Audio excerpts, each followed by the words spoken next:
Hey guys, Rich here.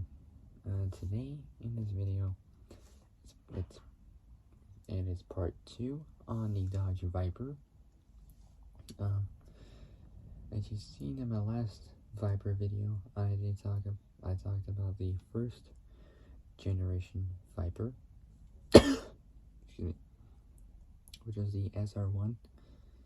That was from 1991 to 2002. Sorry. So it's from 1991. So 1991 to 2002.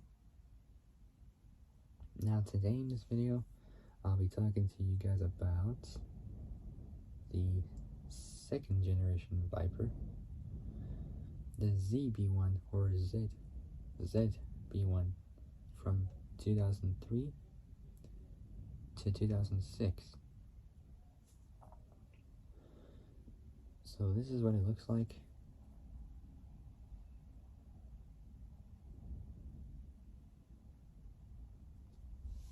So we got the convertible one first. There it is. And then we got the hardtop coupe version or coupe version of this car. Here it is. Both the same, just one has the roof, the other one has a convertible formation. Alright. Before I start, make sure you guys like the video, subscribe, comment down below what you guys think, hit the notification bell, and hit also your alert of when I make new uploads. Alright, with that being said, let's get cracking. Here we go, let's do it. So, the second generation ZB1 Viper from 2003 to 2006. Here we go. So, the Dodge Viper underwent a major redesign in 2002.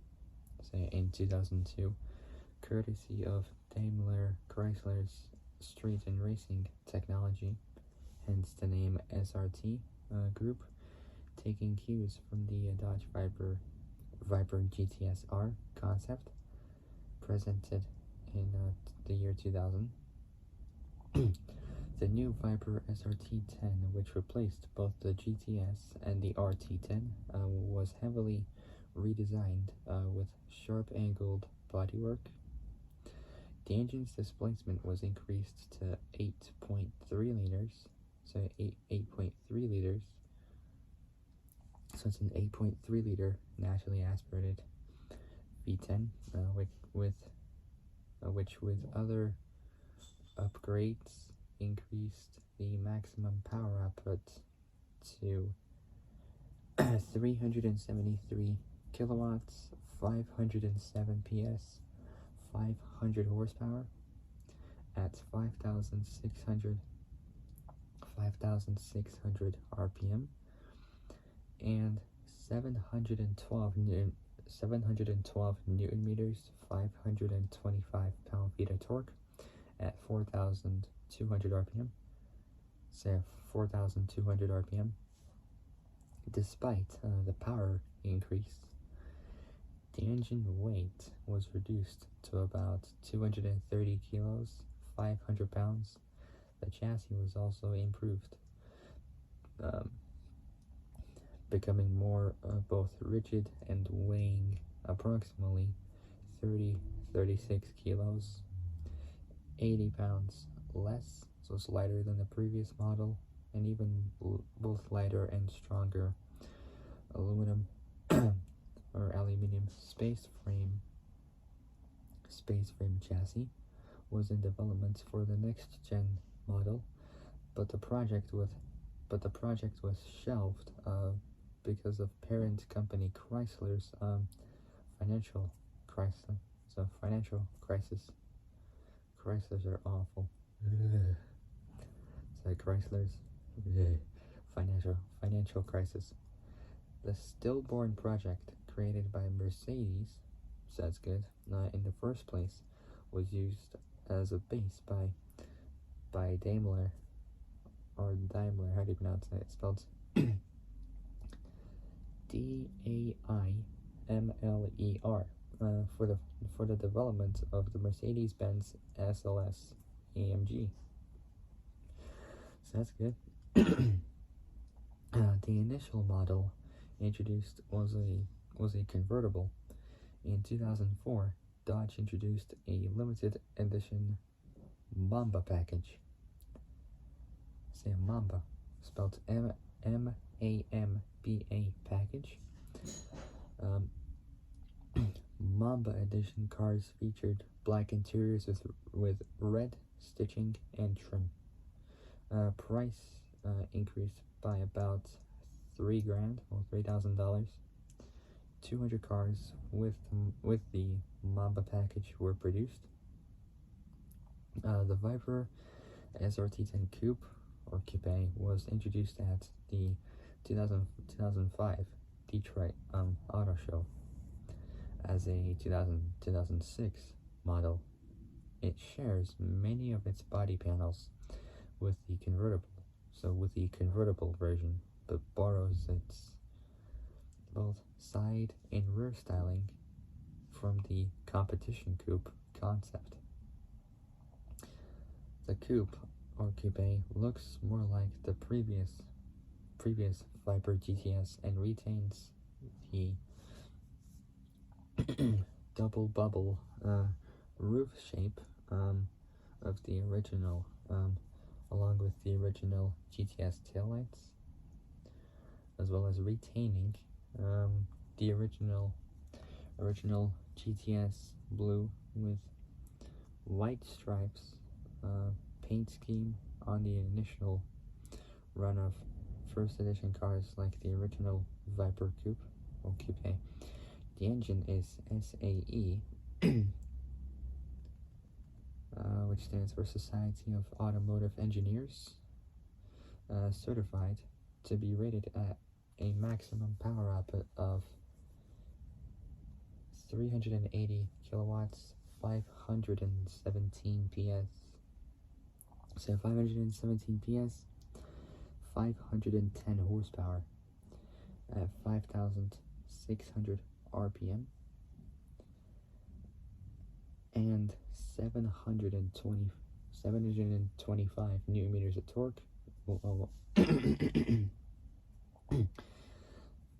535 pound-feet of torque at 4,200 RPM. Unlike the original coupe, the chassis was not modified, so it was just standard. No cars were produced for the 2007 model year. Instead, Chrysler extended production of the 2006 model while preparing the updated 2008 model. Speaking of 2008, now we got the second iteration, the ZB2 or ZB2 from 2008 to 2010. In 2008, with the introduction of the 8.4 liter naturally aspirated V10 engine,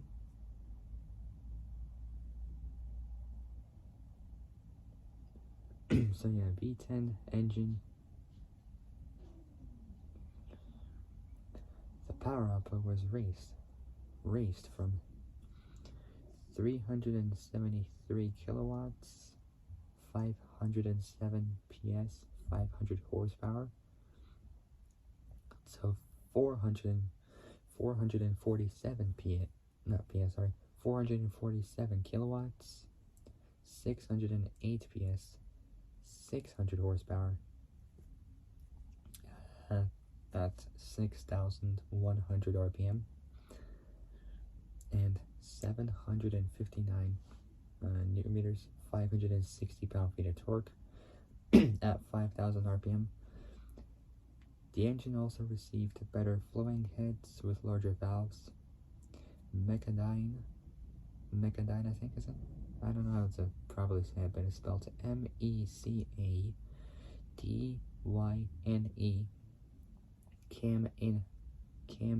Cam variable valve timing, which I talked about When did I talk about variable valve timing? I know I did, but when was it?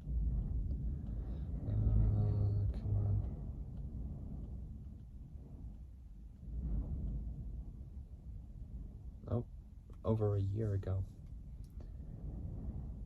So yeah, like on December. So variable valve timing was on the 7th of December, a week before my 17th birthday. But now I'm 18.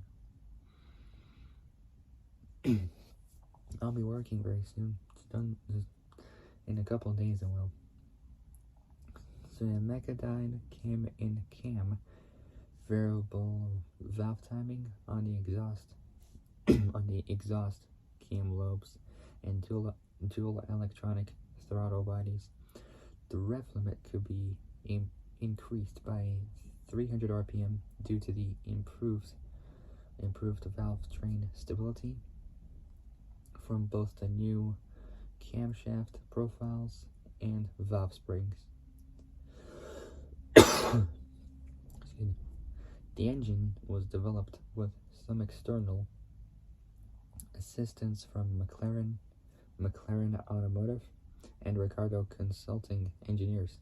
Electronic engine control was developed by Continental AG. The controller can monitor the crankshaft, both the crankshaft and cylinder position up to 6 times. Six times during each firing, and has 10 times more processing power than the previous unit. Changes outside of the engine were less extreme, but a distinction between the third and fourth generation of the Viper is the vented engine cover. So it's the vented engine cover. The Tremec T56 6-speed manual transmission was replaced with a new Tremec TR60 6-speed manual with triple first gear synchronizers and doubles for higher gears.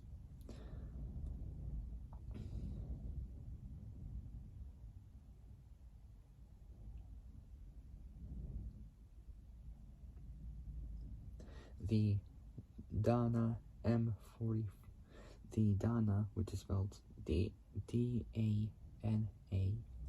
M44-4 rear axle from the 2003 to 2006 model now has a GKN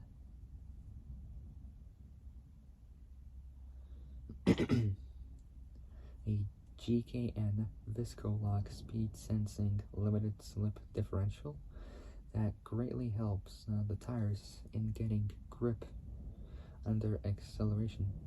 Another performance upgrade was the removal of run flat tires. The new Michelin Pilot Sport 2 tires increased grip and driver feedback, and along with revised suspension, which is springs, anti-roll bars, and shock valving, made the Viper more neutral in cornering. In other words, it made the Viper corner a lot better, and it has better handling, so that's good.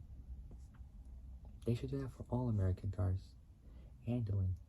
It's not good just piling a bunch. It's not good really, piling a lot of power. Not unless if you do like the handling first, and like the tires and all that stuff, and the airflow.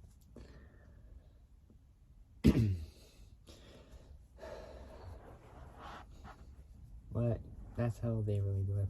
There's nothing I can really do about that. Anyways, another notable change was the reworked exhaust system. Previous third-gen cars had their exhaust crossover under the seats, which resulted in a large amount of heat going into the interior, which was done initially to help improve the car's exhaust. Note. Since the first two generations of the Viper, which had no crossover, were criticized for their lackluster exhaust notes, the car now featured a new exhaust system, a new exhaust system with no crossover, reducing the heat that entered the interior. The electrical system was completely revised for 2008. Changes included a 180 amp alternator, twin electric cooling fans, electronic throttles, and completely new Venom engine management system. CAN bus, CAN it stands for Controller Area Network. Bus architecture had been combined with pre-existing systems to allow for regulatory compliance. The fuel system was upgraded to include a higher capacity fuel pump and filtration system. The Viper ACR made a return for the ZB2 generation and was putting through its paces at the Nürburgring Nordschleife, clocking in a record time of 7 minutes 22.1 seconds. Kuno Wittmer, Kuno is spelled Kuno and Wittmer spelled Wittmer, piloted a street-legal 2010 Dodge Viper ACR to a record lap of 1 minute 59.995 seconds, less than 2 minutes, at Miller Motorsports Park.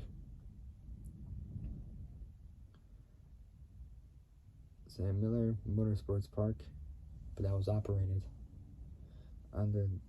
That name was operated from 2006 until October 2015. It's now called Utah Motorsports Campus. It's a facility located in Grantsville,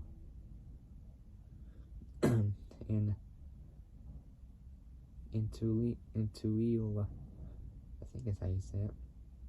It's spelled Tooele,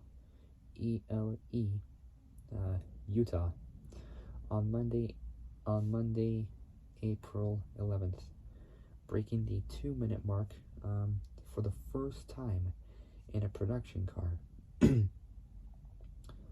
On the 3.048 mile outer course configuration. On November 4th,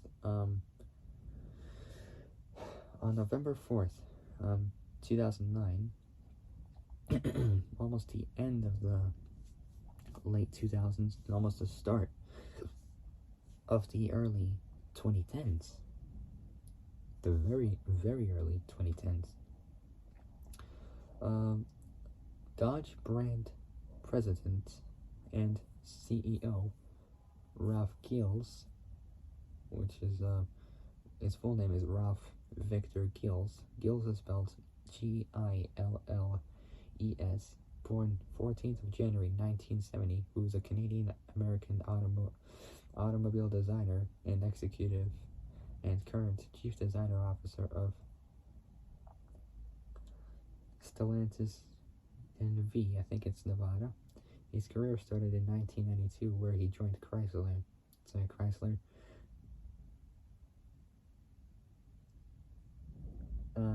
During his time at Chrysler, he was responsible for designing the North American Car of the Year, winning 2005 Chrysler 300.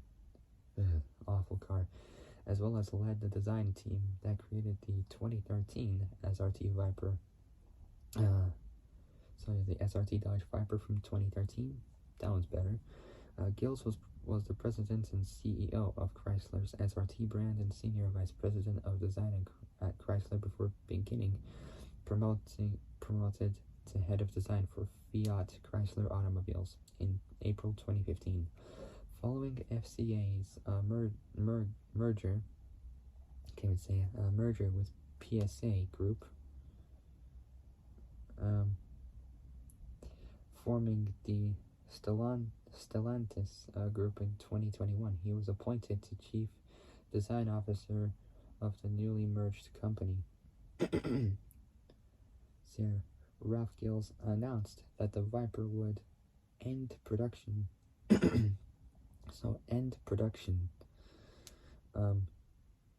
in the summer of 2010 during an event hosted by Dodge and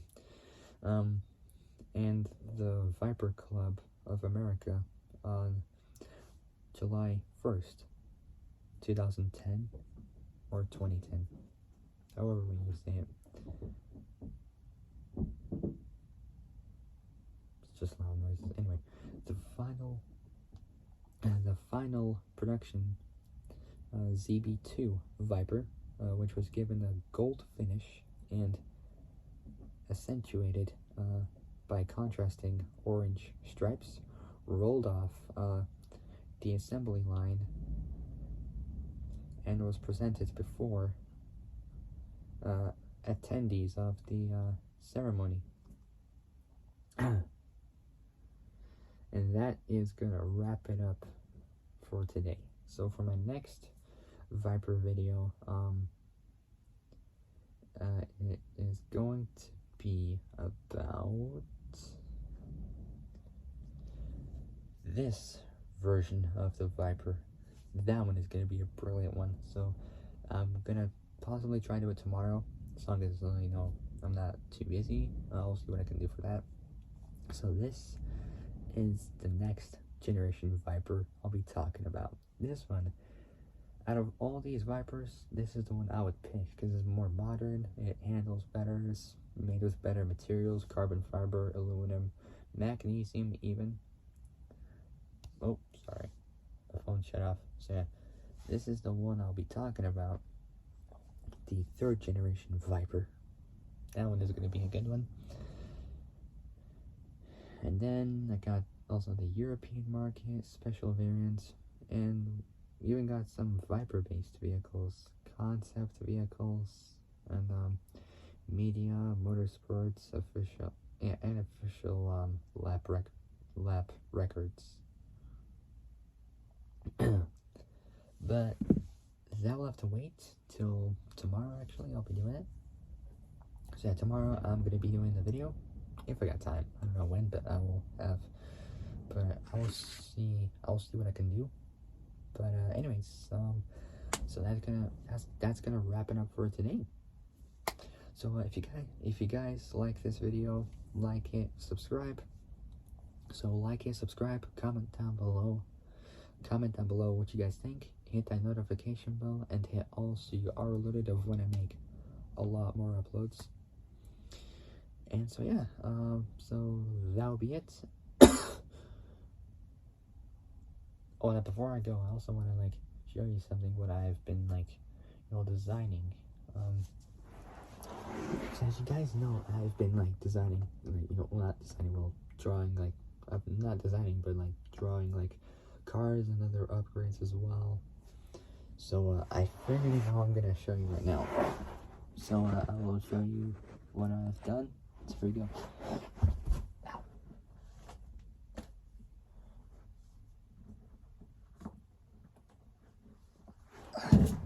Alright, I'm back. So, I got a lot of these planned, but I think I've shown you these before, so I'll show you again just in case.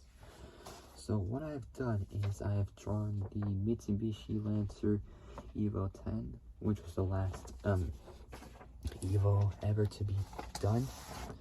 The 2011 Subaru WRX STI.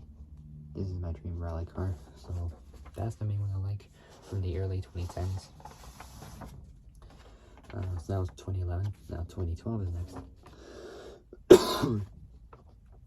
Then the Viper from Forza Horizon 2012. That one was brilliant.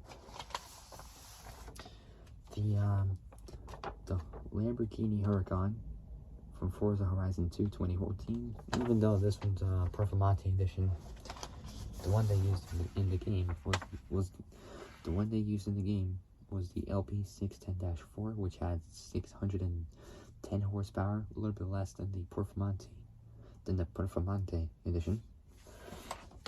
Next up is the Lamborghini Centenario LP770-4, which had a 6.5 liter naturally aspirated V12, the same as the Aventador, but the difference is the Aventador has 700 horsepower.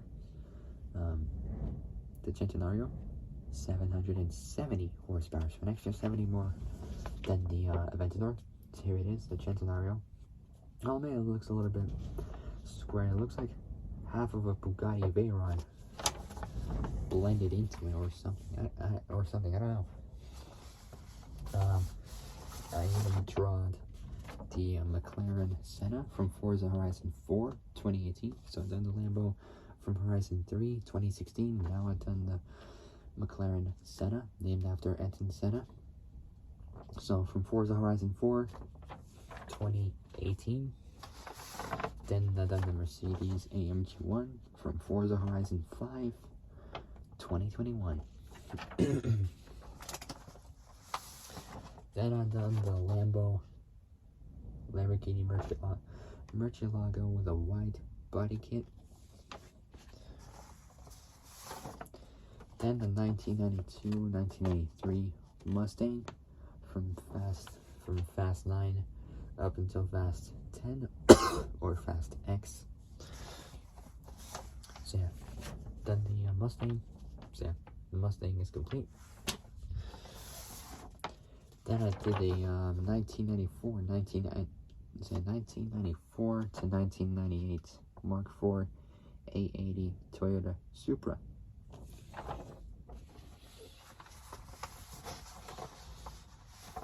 And I also done some performance parts as well. What I've done is this right here. I'll show you with this side. This is the engine IS short ram cold air intake. So I draw this. So this is what I done right here, an IS short ram engine cold air intake system. HKS GT3 RS Racing Turbo. Say HKS GT3 RS Racing Turbo. I done, and I even done a Mishimoto S-Line intercooler. So this is what I done. And then I drawed also the Nissan Silvia right here. I mean, it looks kind of like a truck the way I drew it, but it's a Silvia. You can tell because of the front bumper. I also done the outlining in red, just to show like the lines of the panels. So I've done the Silvia. What else? The R35 GTR Nismo edition with over 600 horsepower. So this is the R35 GTR Nismo. Say R35 GTR Nismo, and my favorite one, the Porsche Cayman GT4. Alright, so I gotta get going now. Hope you guys like this video. If you do, like and subscribe, comment down below what you guys think, hit the notification bell, and hit all so you're alerted of when I make new uploads. Alright, I gotta go. I'll see you guys soon in the next video, but until then, stay safe, have a great day, and I'll see you guys soon in the next video. Take care, folks. So take care, folks. Bye-bye.